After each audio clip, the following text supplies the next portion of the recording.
Semuanya selamat pagi. Jadi hari ini aku sengaja buat video karena aku hari ini ada interview ya.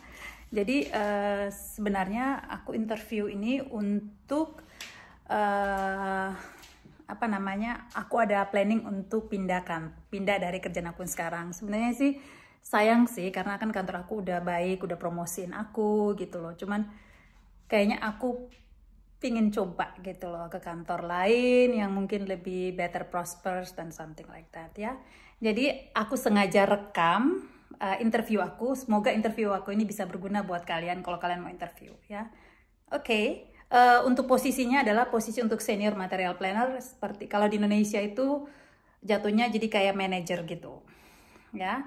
Jadi ikutin terus interview aku. Taruh begini ya supaya kalian bisa ngeliat aku interview.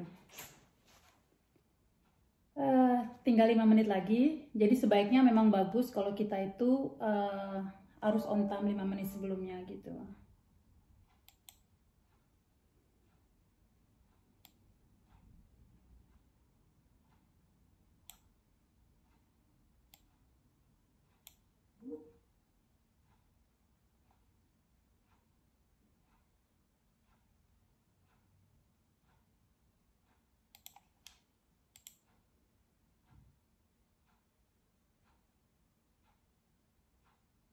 Jadi aku masih tunggu, mereka belum join. Oke.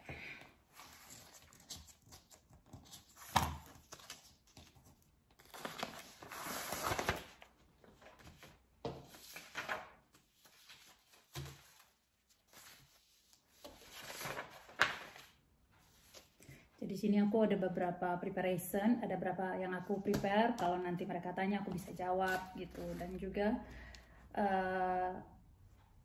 jangan lupa minum kopi.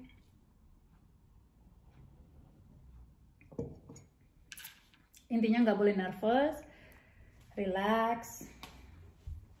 Dan ya kalau ada nervous dikit itu normal.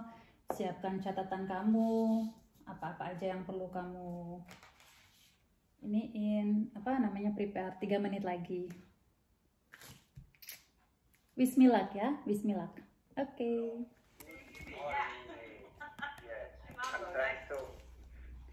Back in what is it, Amsterdam? Hi, good morning. Good morning. Yeah, it's a fake background. Oh, it's fake. Are you still in Italy, Mauro? No.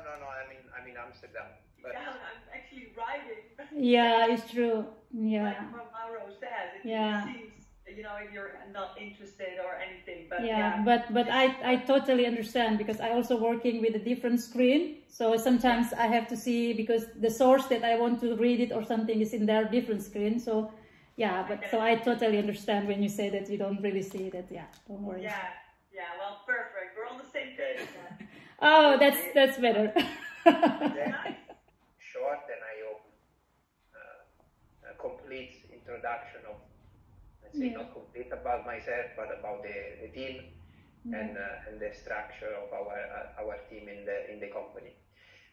So now I will leave you, as I said before, the stage for an introduction of yourself. Then we can go through some questions, and obviously if you have question for us, Sure. To ask. Yes. Okay. Now it's my turn. So first of all, thank you very much for this opportunity. I saw the let me introduce myself first. I'm Elizabeth Woda. So you can call me Elizabeth. So I come from Indonesia, and then over 35 years I spending all my career and then my living life in Indonesia. And then, like you say, Mario, you are a supply guy. I am also a supply woman. I think I should say that because over the past 10 years or 12 years, I working in the supply chains. I'm moving in a different company, but I always stick to the supply chains department forever because I love the department. And then for me, it's a lot of challenging in the department itself, in supply chain itself, and it makes me feeling growing at the time when I'm doing the processing itself. So in 2018, I moved to Netherlands, I think approximately around 3 years ago. And then I took a gap for like a 6 months before I taking my first job in the IDM as well. So I just want to learning about the country, the cultures, and knowing the peoples, and also my documentations so I can live it in here and then working in the Netherlands. And then, yeah, on March 2019, I start my job beginning as a material planner in the IDM. So when I joined the company, I'm taking care of one of the big portfolio there, which is I dealing a lot with the supplier from Asia, Europe, and also South Africa, and also supplier. But I also dealing with a lot of external transport, because we also arrange a lot of our product from the internal by container and also by truck within Europeans, but we don't have our internal transport, so I have to align with the logistic itself. And also I am also in my daily task, it looks like I am just also dealing with the warehousing, and also because we don't have our own warehousing, so I'm contact a lot with our external warehousing in Rotterdam and also some in Rotterdam. So I working there for a year, and then after that I get promoted as a senior material planner as well. And then now my task is more expanded because of my more responsibility, there is more reporting monthly and weekly. And then I have 3 teams under me. They also now taking care of the portfolio themselves. But but still we're working as a team as well to ensure all the availability materials as well. But like you say, Mario, in our department right now is that we have a planner, which is the one that I taking care of, but we also have like a production planning that they have a different department than me, but all of them in the supply chain department, which is we have one manager there as well. They're taking care of both the department. Yeah, at this moment he's leaving the company.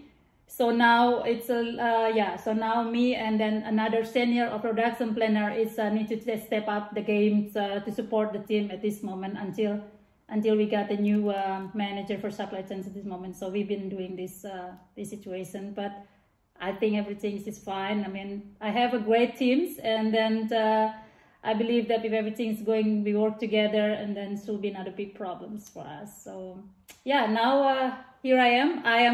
I'm seeing the advertising Crocs in the LinkedIn because as a customer, I'm also buy some product of the Crocs, and then to work with the company, and I also looking in the background of the company. I also see some review in the company, and then I also, like you say, Anne, that the company is diverse company. So I'm because to be honest, I'm from Indonesia and I'm working in the European. So for me, is looking for the company that also open with the diverse situations, and then for me, Crocs is one of them. So, and then also, yeah, I mean, totally different, because I understand Crocs is a retail company, and then my past experience for the retail company is not much, because I do have, before I coming to Netherlands, is I work in the GDID. It's only several months because waiting for my visa as a warehouse platform manager. GDID is one of the retail company in Indonesia. It's from China. So yeah, during period of time of that, yeah, I learning a lot about the inbound and outbound processing inventory stock there. And then they also using the VMWS system as well. But yeah, but I also play a lot with the Excel file for anything that needed for my reporting, and also doing my my daily tasks as well. So, but the rest of my experience, I think it's more like an electronics company, the one that I starting from the beginning, and also I moved to a different company for a European company as well. It's always different product, but like I say that, yeah, I'm always just stick with the supply chains part all the time. So yeah, here I am now. Nice. Okay. I think maybe it's good to just how do you say? I don't know how to say it, but it doesn't matter. I hear you said a few times Mario, which is, yeah. So what's the first one that you mentioned about? Yes, Sharp Electronics. Yes. Is the first electronic company that. Yeah, they are. Yeah, Sharp is the, yes, I'm not sure if, I think it's well known now. It's there is a brand of Sharp, either television, either washing machines, either TV. Yes, at that time I was assigned to the washing machine plant, because we have 3 big plants: television, refrigerator, and then also the washing machine. So their produce is a consumer product basically. So yeah, this is I was in that plant. So yeah. Okay, so first, not first question. Another question about your previous experience. Yeah. So if I don't go in details in the description of each position, so you had the opportunity to work, as I understood now, for an electronic company, for white goods. Yeah. And then for a platform similar, like to an e-tailer, let's say, so like this JDID. Yeah. What other experience you had in Indonesia so within the supply chain? What kind of markets, let's say, you covered? So besides the one that we mentioned so far. Sorry, I don't really understand the question. So what kind of business? So you did cover the white goods, you did cover the electronics, then you did cover this e-tailer with business, let's say. So is any other kind of business that you cover in your previous experience in Indonesia? So for instance, in AB Bersa Pratama, what kind of business it was? Yeah, AB Bersa, I didn't, because it was only like a transaction. I was there, it's only a month or 2 months. It was a wood company. They're producing glasses. Yeah, so the story is like this. When I was working in Bitzer at the time, I am traveling a lot to European for 3 months, 3 times in a year for the business trip. And then, yeah, there is some discussion with my previous boss in Germany that, hi Elizabeth, why you not open your opportunity to work in European? I think it's good for your career. I said that, yeah, it's not easy for me to move to Indonesian, to European. I'm already stable in Indonesia. But I have a thought that, yeah, maybe he's right. So I was looking for opportunity at the time in Indonesia. I doing some interview in Indonesia about the job in the Netherlands. And then at that time, I haven't got any job, but I have decided, yeah, why not get a chance to move? Let's just do it. So 2018, I was applying for my visa. And then, yeah, I got a notice that my visa was approved, that I can move to Netherlands on that year. So I resigned from Bitzer. So after I resigned from Bitzer, I got the email that I have to wait in a certain period for my visa. So, and then I said that, okay, then I don't have a job at the time after that. So my friends, the boss of the AB Bersa at the time, he said that, why are you not working with us? Because we needed persons to support our supply chains. We don't have a KPI. The company is a small company. It's a local company as well. They produce glasses. They don't have a person to understand the flow, how is the process go. Can you help us? So I said that, okay, I just go there and working. And then I jumped to the GDID afterwards. So that's why you see there is a very short period working there in the company. That's a story. Another question. Sorry, Anna Marie. No, I like this curiosity because I will do the same.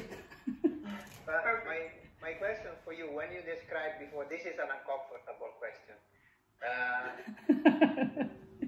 When you described before your current position and the fact that there is a vacancy also in your company, so there's a manager position that is not being fulfilled for the moment, and you've been asked to step up together with your colleague of you. So why not thinking to stay in the company you're working for at the moment and to pursue this career, this step in your current company? Yeah. So is there something that is limiting you? Something you don't like? Something you would like to change? I don't know.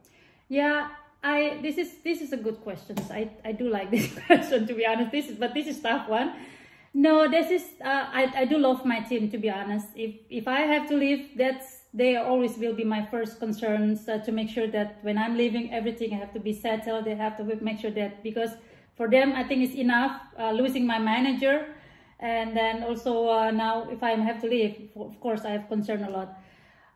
But regarding I don't like or dislike, I don't think I have specific, but it's just how you say, you're feeling that you're not gonna be feeling like you're not growing. You know, I cannot explain, but you have a feelings that if you want to be growing with the position you like. I mean, I didn't have any passionate to be filled in the position, to be honest, in the empty chairs in my team, for sure. But because I don't feeling like if I stay there, I don't feeling like I can growing more. I don't feeling I will grow more, because I've been there before in the situation that we do a lot of improvements, to be honest, and then they promoted me as a senior, because all of the improvement that we've done in the past few years, we saving a lot of costs for the demo rats and everything, and then improvement of the shortage of availability raw materials, and then for me it's achievement, and then I'm very thankful for the company. But I can see that yeah, this is it. This is only like this. If I want to grow more myself, I think I need to find another company that I feeling like that I can have a feelings to growing, and that new environment for me to be more pursued for my career, and then to grow my career. This yeah, I don't know how to explain better, but yeah, this is just the feelings that I get it. Okay. So I hope it's enough for you. Crocs, you think Crocs would be like a good fit? That's the impression you had reading the job description.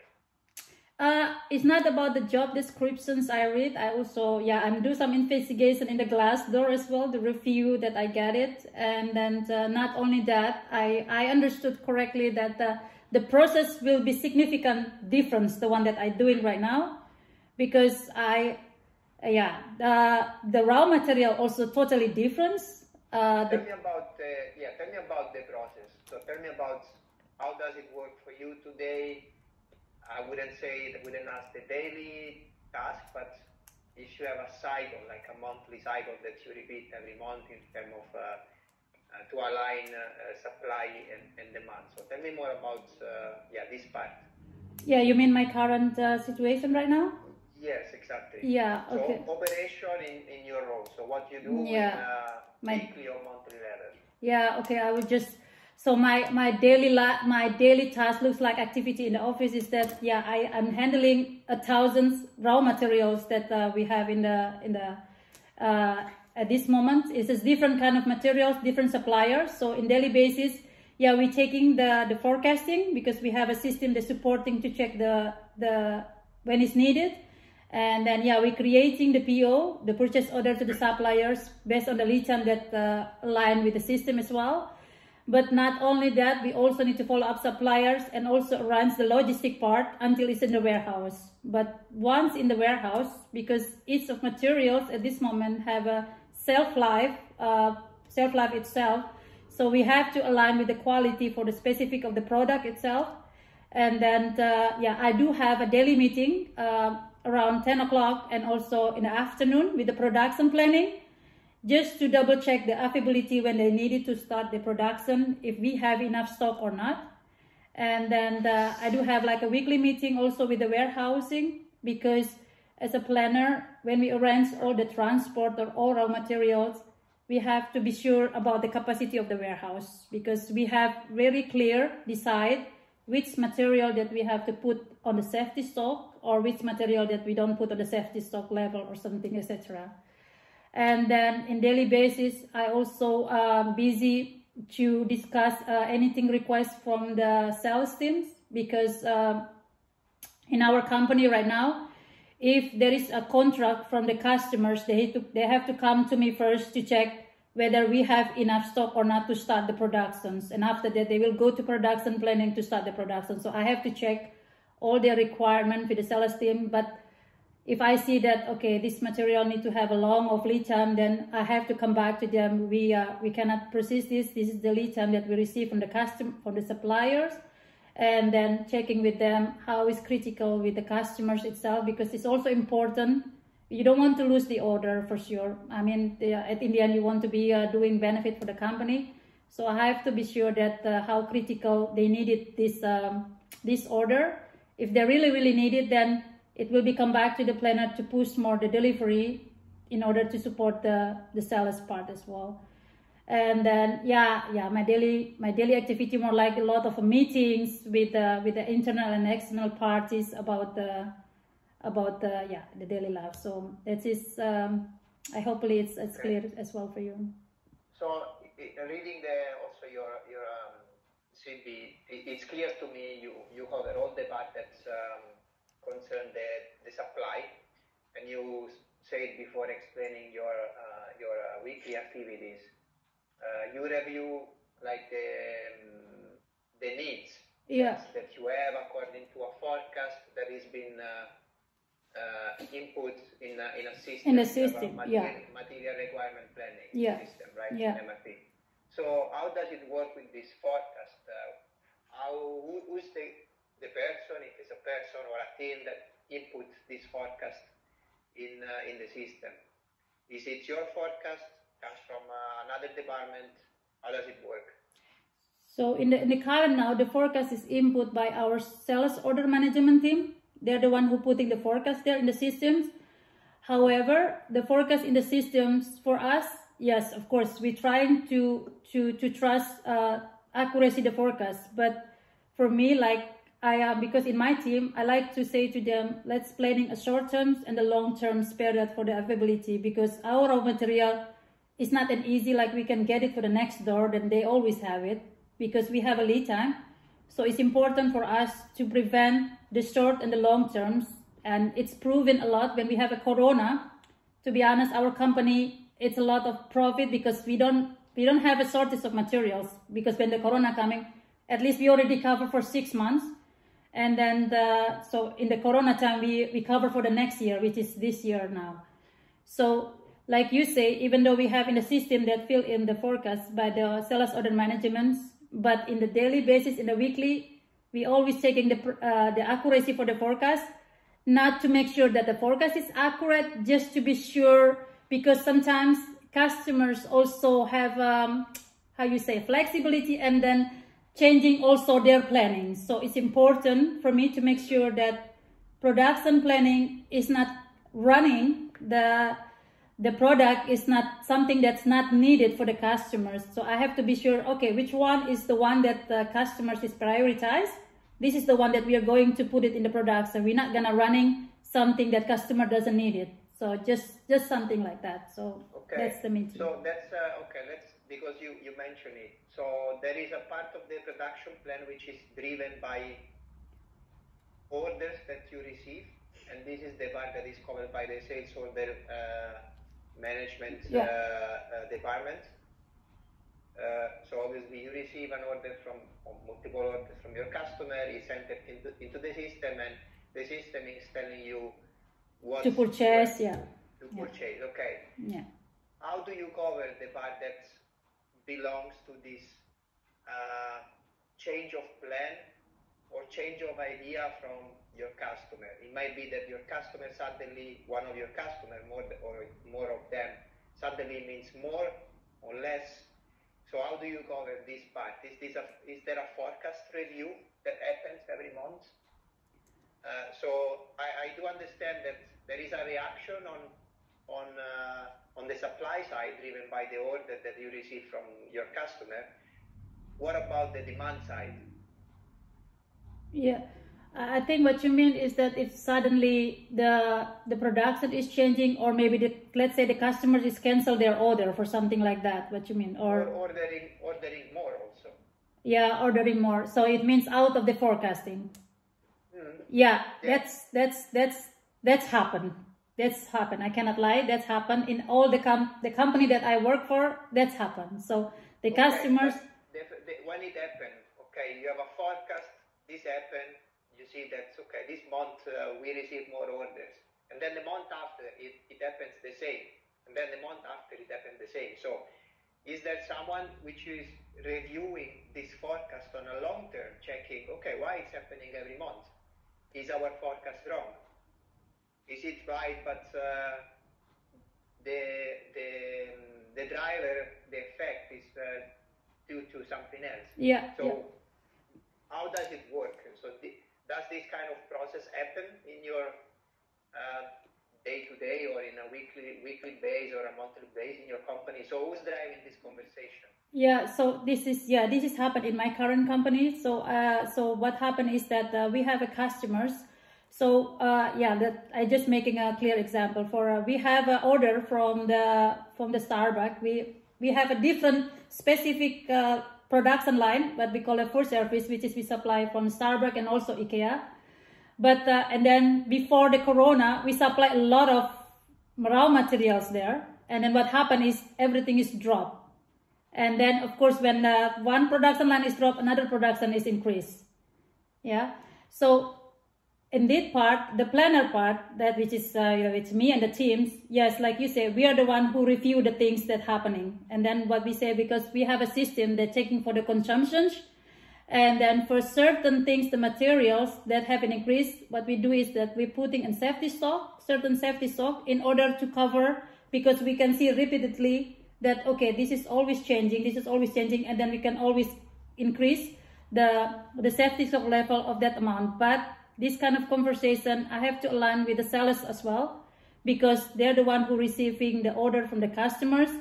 Because they also can see in their part that the how you say the contract of their part is also, like, you can see, for myself, I can see the consumptions based on the consumptions in the past few years, how the consumption is played, and then based on that, even though I have the forecast like telling A, but the consumption is telling B, it is something that I have to be aligned with the sellers that it is different, it's totally different. The consumption is quite big. And then this order this year is different. So let's talk about it. Let's put some safety stock, or what you're planning to do, how you see your customers in there, because in the end I have to go to them to talk about these things. But do you have a demand planning department in your company? Yes, we do. So it is not this department that review the inputs of the forecast. So instead, if there is a higher consumption of something, instead of always react and put a safety stock afterwards, wouldn't be better to work on the demand side, projecting a higher demand for the future? So what's the role of the demand planning team in this operation that you just explained?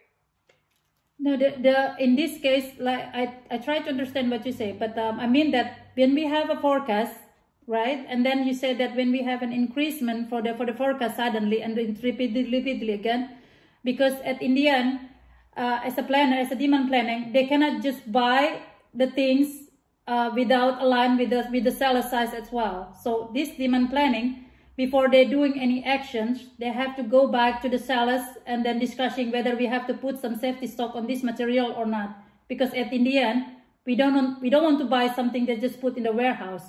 So yeah, this kind of like you say, this kind of situation is not like an easy for the demand planning to just take in an actions to review based on their previous part. They have to also align with the sellers, because we can always based on previous consumptions to compare with current stock, but we need to also go to the sellers to see what they can see in these years, because in this situation, every year maybe can be different, cannot be always the same like a past few years. So the demand planning can just say that, okay, let's find another sources. This is a good idea. I think so, because we're trying to have another alternative sources in case this something happen. Because this is what I always say to our lead buyer. Certain materials, specific materials, try to have a different kind of alternative suppliers, because when we have like promotions or big seasons, then we cannot always count with one suppliers. But this is only an alternative. We cannot just buy now without any, because yeah, as a planner, I also concerns about the level of the stock. This is, so I hope you understand what this means, yeah.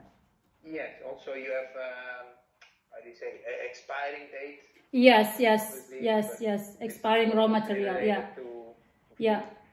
Okay, no, I understand the mechanism. Anna-Marie, do you have any question that you would like to ask to Elizabeth? I'm very curious, how would your colleagues describe you as their team member, you know, as their senior? Oh yeah. I think what they are. It's not easy when you have to tell yourself people describing you, but I think that they say it about me that I'm a crazy worker, I think, because I sometimes working overtime these days.